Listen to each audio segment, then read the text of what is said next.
Welcome back, guys. In this video, we will be discussing about how to perform animations in jQuery. So first I will show the demo, then we will write the code. So here I am showing the demo. So here you can see there is an object with color div, this with div tag. In this div tag, the background color is red. So if you see here, there are 4 buttons. So if you click on the any button, the related animation action will be performed to this div. So suppose I am clicking this move right button. So the button will these div should be moved to the right side. So I am clicking this move right. So here you can see the div is moved right side. So I am clicking the move left, it will move to the left side. So here you can see the div is moved to the left side. Suppose I click the move bottom, it will move to the bottom. If you click on the move top, it will be moved to the top. So here you can see this is called jQuery animations. So now we are going to perform the jQuery animations using practical. So here I am opening Visual Studio Code. So I am going to create a new file with name animate.html.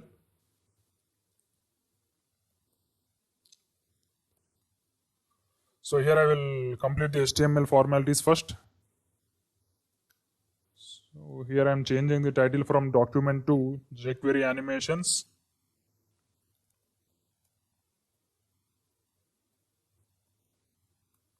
So first I will create one div because we need an element to perform animations. So that's why I will create a div. So this ID name is object. So we will add some styling to this object. So here I am opening the CSS styling. So to access any element in the CSS using ID, we have to use the hash ID name. So here the ID name is object. So I will add the height as 100 px, and width is also 100 px. So now I will add some background color. So I will add blue. So now we will need a button because after clicking the button only the animation should be performed in the page. So that's why we need a button with onClick function. Button. So I will write the text as perform animation.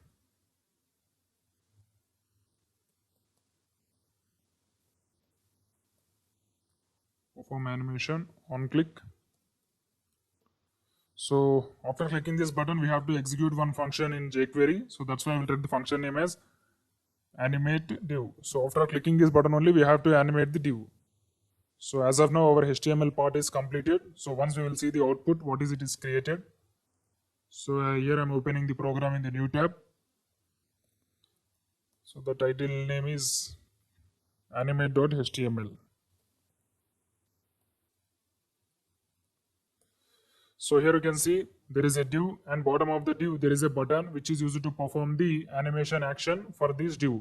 So after clicking this button, this div should move to the right side. So this is our goal to implement in this program. So when I click this button, this div should move to the right side. So say at least some distance at 100 pixels or 200 pixels. So whatever it may be. So after clicking this button only, the action needs to be performed in the page. So now we are going to write the function which is having the logic.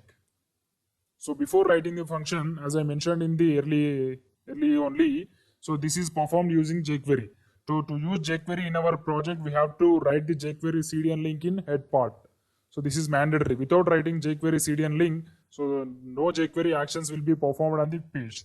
So that's why we need to paste the jQuery CDN link. So here there is a jQuery previous files for us. So copy the CDN link and we can paste it in our present program. So here I'm pasting it. So here we have implemented jQuery in our project. So now we are going to write the function, animate div function in JavaScript. So here I'm opening the script tags. So now I will write the function. Function name is animate div. So here we are going to write the actual function which is used to perform animation. So first we have to access this div element because to this div element only we need to perform the animation. So that's why we need to access this div. So we are accessing using ID, that's why we need to use the hash Hash indicates ID in jQuery. ID name is object. Object dot. So in jQuery to perform animations, we have a function called animate. So it will take 3 parameters. So the first parameter is object and the second parameter is time and the third parameter is callback function. So it's not mandatory that we need to implement the 3 parameters. You can implement only one parameter also. So first we will write only one parameter. Afterwards we will see the other two. So first parameter is object. So every object must open with the curly brace. So in this curly brace we have to write the key and value. So the key is side and the value is distance. So to which side you want to move the element, either right side or left side or top or bottom. So here I want to move the div element to right side. So that's why we need to write the key as right. So this is key. So afterwards we have to write the value. So here the value is how much distance you want to move that element. So either 100 pixels or 200 pixels or something. So first I want to move 100 px. 100 px. So here you can see our program is completed. So now we will execute the program. So this is only one line which is used to animate the object in jQuery. So now I will refresh the page. So I will click the button. After clicking the button, these divs should move to the right side. So I am clicking the button. So here you can see there is no change in the action. This is because we have added styling for these div, but we have not mentioned any position for div. So animations will be performed to the elements which are positioned at absolute or relative. So these two properties only animations have worked. So initially the div is fixed. So to the fixed elements, the animations will not work. So that's why we need to add the position either relative or absolute. So first I will add the position for this div as relative. So when you add the position relative to the div, it will work. So now I will refresh the page. So now I will click the button. So here you can see the object is moved left side because we have not mentioned minus here. So whenever you want to move the object to the right side, we have to mention the minus.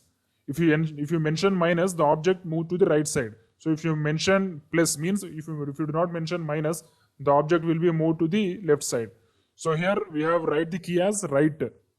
So we have write the value as 100 px. So that's why we need to mention the minus. If you mention minus, it will move to the right side.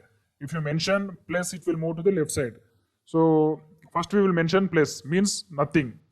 So once we will refresh the page. So here you can see after clicking the button, it should go to the left side because we are not mentioned minus. If you mention minus, it will move to the right side. So we have mentioned plus, that's why it is moved to the right side. I am clicking this. So here you can see it is gone to the left side. So if you mention minus, it will move to the right side. So I'm pressing Ctrl S. So here you can see minus 100 px. So once again I will refresh the page. So I will perform action. So here you can see the object is moved 100 pixels right side. So every time you need to mention the minus in this distance, means you have to mention the distance in minus property. So then only it will move correctly. So if you do not mention minus, it will move to the left side. Even though if you write the right side also, the object will move to the left side if you do not write minus. So keep it in mind. Every time you need to perform the action by adding the minus only. So now I will change this side. So as of now we have written only right side. So now I will change the top. So I want to move the item to the top. I'm pressing Ctrl S. So now I will refresh the page. So after clicking this button, this div should move to the 100 pixels top, means above. So here I will click the button. So here you can see the div is moved 100 pixels top. So like this way you can move the div to the top. So now we will move to the bottom. So I will write bottom instead of top. Sorry, bottom spelling is wrong. So here you can see we have written 100 pixels bottom. So now I will refresh the page. Sorry. So after clicking this button, these div should come down. 100 pixels come down. So I'm clicking this button. So here you can see it came down. So like this way we can perform the animations in jQuery. So in the next video we are going to discuss about the second parameter and third parameter in object, these animate function. So as I said, animate function accepts 3 parameters. So the first parameter is object, means you have to mention the which side you want to move and how much distance you want to move. So the second parameter and third parameter we will be discussing in next class. Thank you. Welcome back, guys. In the previous lecture, we have discussed about how to animate HTML elements using jQuery. So the animate function takes 3 parameters. So in the previous lecture, we have discussed about only one parameter. So now in this video, we are going to discuss about the other 2 parameters in the animate functions. So first I will recap the yesterday's lecture, means last lecture. So first I will execute this program. So here you can see the file is open. I will refresh the page. So if you see here, we have written the side as bottom, means it should move to the bottom after clicking the button. So here I will click the button. So here you can see the div is moved to the bottom. So if you write the right side, means right or left or top, it will move to the actual respective side. Suppose I'm writing top, so it will move to the top side. So I will check it. So here you can see I'm clicking the perform animation. So it is going to the top side. So like this way you can perform any side. So here I'm writing the bottom only. So now we are going to discuss the second parameter. So the first parameter is object, which is having the key value pair. So in the key we have to mention the respective side. So which side you want to move the object. So in the value you have to mention the distance, how much distance you want to move. So now we are going to discuss the second parameter. So the second parameter is time. So how many seconds you want to perform the animation. So if you perform the animation 1000 seconds, 1000 milliseconds, you have to write this length in time length in millisecond. So it indicates the 1 second. So if you click the animate button, it will move very fast. So I will show you how fast it will move. So after clicking this button, within seconds it should come down. So here you can see it's came down. So after clicking the button, it will take 1 minute, 1 second to perform the action. So if you decrease the time, so here I will decrease the time to 1000 milliseconds to I will decrease the time 200 milliseconds. So it will move very fast. So I will show you. So after clicking this button, it should move in 200 milliseconds only. So I'm clicking the button. So here you can see it's moved very fast. So like this way, we can mention time. So you can also mention the above 1000 also. So here I will write the milliseconds as 3000. So it will move very slow. So here I will refresh the page. So whenever I click this button, it should take 3 seconds to go to the bottom. So I'm clicking this button. 1, 2, 3. So it should take 3 seconds to perform the complete action. So this is the use of second parameter. It is related to the time limit to perform the action. So the third parameter is callback function. So what you want to do after the animation is complete. So suppose if you want to give an alert after the animation is complete, like animation is completed. So you can add anything, any JavaScript statements you can give in the callback function. So suppose we want to give the alert. So after completing the animation, we should get an alert that the animation is completed for the div. So I am going to add the callback function. So to add the third parameter, you have to use the comma. So hence we have to write the callback function. In this we have to write the logic. So I want to give the alert with message animation is completed. So first the button will move bottom. So it will take 3 seconds to complete the animation. So after 3 seconds, the alert pop-up will come with message animation is completed. So now we are going to execute the program. So here I will refresh the page. So here I am click the button. 1, 2, 3. So here you can see after the 3 seconds we got a pop-up that animation is completed. So this is the use of callback function. So you can write any number of statements, and whatever the statement it may be, you can write anything in the callback function. So once again I will explain the 3 parameters in animate function. So it will take 3 parameters. The first parameter is objects, which is having the key value pair. In the queue you have to mention the side of the means which side you want to move the object. So in the value you have to mention the how much distance you have to move. So the second parameter is time limit, how many seconds you want to perform the animation. So it may be anything. You can use the 100 milliseconds to any number of milliseconds. So the third parameter is callback function. So what action you want to perform after completing the animation. So these are the three parameters. So but it is not mandatory to use the three parameters. You can also use only one, and you can also use two, and you can also use three. So now I will show you one more trick. Suppose if you want to perform two animation. So I will refresh the page. So after clicking this button, these divs should come down. After coming down, it should go to the right side. So here you will performing the two animation. So now I will show you how to perform that. So it is also because of the callback function only. So first after the clicking this button, it will take 3 seconds to come down. After 3 seconds of coming down, so the callback function should execute. So in these callback functions, again we will perform the animation to move the object to the right side. So here I will write the animate function once again in the callback function. So hash object dot animate. So here I will write the side as we want to move to the right side, right?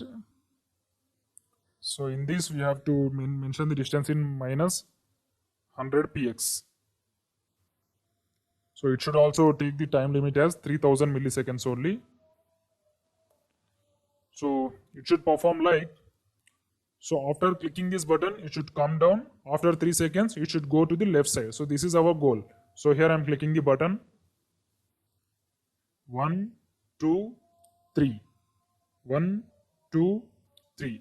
So here you can see, first it came down, and after 3 seconds, it moved to the left side. So like this way, you can perform the animations, two animations in a single div using the callback function. So in the next video, we are going to discuss about fade animations in jQuery. Thank you. See you in the next class. Welcome back, guys. In the last lecture, we have discussed about the jQuery animations and how to perform the animations to HTML using jQuery. So now in this video, we are going to discuss about the jQuery fade effects. So first I will show the what is fade effect, fade in effect, fade out effect, and how can we perform. So first here, if you observe here, there is a text called H1 with the text hi. So after clicking this fade in button, it should slowly disappear. And after clicking this fade in button, it should slowly come. If I click fade out, it should disappear. So first I will click on the fade out button. So because it is already displaying, so after clicking the fade out button, it should slowly disappear. So I'm clicking the button. So here you can see it should slowly disappear and gone. So after clicking the fade in button, in the same way it should come back. So here you can see this is called fade in effect, and this is called fade out effect. So disappearing is called fade out effect, displaying is called fade in effect. So if I click on the fade in, it should come back with the animation. This is called fade in and fade out effects. So now we are going to implement in Visual Studio Code. So open VS Code. Sorry. So here you can see the VS Code is open. So click on new file. So the file name is fade.html. So here first I will complete the HTML formalities. Changing the title from document to fade animations or fade effects. So first I will create the h1 tag with the name Joker. So every time we are writing the normal text, that's why we need to write the movie name. So I will increase these text size. So with the name ID is equal to text. So I will access this element in both CSS and JavaScript. So first I will access the element in CSS. Style h1. So text size, font size, not text size. Font size is 150 px. So after the text, we have to write the two buttons which is used for fade in and fade out. So I will write the first button, fade in. So after clicking this button, we have to perform the action on click fade in function. So after clicking the fade out button, we have to perform fade out on click fade out. So here I will write the text as fade out. So now we will check the output whether it is created the text and button successfully or not. So in the next tab I will create the HTML file. So here the file name is fade.html. Fade.html. So here you can see the text and fonts buttons are created successfully, but the text size is not increased. So there is something mistake in CSS. So here we have given the ID name as h1 because something wrong. Here the ID name is text. So we have given the wrong ID. So that's why the font size is not increased. So once again I will refresh the page. So here you can see the text size is increased. So after clicking the fade in button, it should come up, and after clicking the fade out button, it should slowly disappear. So now we are going to implement the logic in JavaScript and jQuery. So first we will implement the two functions. So I'm opening the script tags. So the first function is fade in,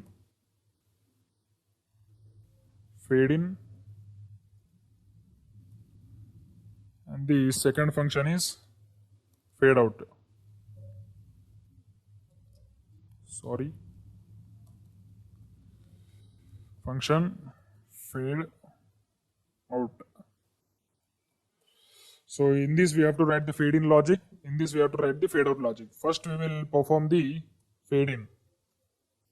So it's very simple. In just one line only you can perform fade in and fade out in jQuery. So first we need to access the element. So here we need to perform the fade in and fade out animations for the h1 text with the ID as text. So now we are going to access using the ID hash text. So after that we have direct methods called fade in and fade out in jQuery. We just use that methods. Fade in. So it is a method, that's why because we have to use the curly braces, not curly braces, parentheses. So I'm pressing Ctrl S. So in fade out method also you have to use the same. You just need to replace the fade out instead of fade in. So access the h1 text with the name ID. After that fade out. So that's it guys, our program is completed. So there is only one thing missing in this program. Here also we have not imported the jQuery CDN, so it will raise the error. So from the previous program we have to import that. So our previous program is animate.html. So I will copy the jQuery CDN link. So here I will paste the jQuery CDN link in the head part. So now I will refresh the page. So here you can see the page is refreshed. So after clicking the fade out button, it should slowly disappear, and after clicking the fade in button, it should slowly come back once again. So first I will click on the fade out button. So here you can see it's gone disappear. So after clicking the fade in button, it should come back. So I'm clicking the fade in button. So here you can see it come back. So for these fade in and fade out animations also we can mention the time limit. So how many seconds it should take to disappear, and how many seconds it should take to come back. So I will write the time length as 3000. Means it should take 3000 milliseconds to disappear, and it should take 3000 milliseconds to come back. So I've written both 3000 time limit for both fade in and fade out. So now we will refresh the page whether it is applied successfully or not. So after clicking this button, it should take 3000 milliseconds to disappear. So it should slowly disappear. So now I am clicking the button. So here you can see it should slowly disappearing. So after clicking the fade in also, it should take 3000 milliseconds to come back. So here you can see it's slowly coming back. So like this way we can perform fade in and fade out animations in jQuery and JavaScript, and we can also use the time limit. Thank you. See you in the next class.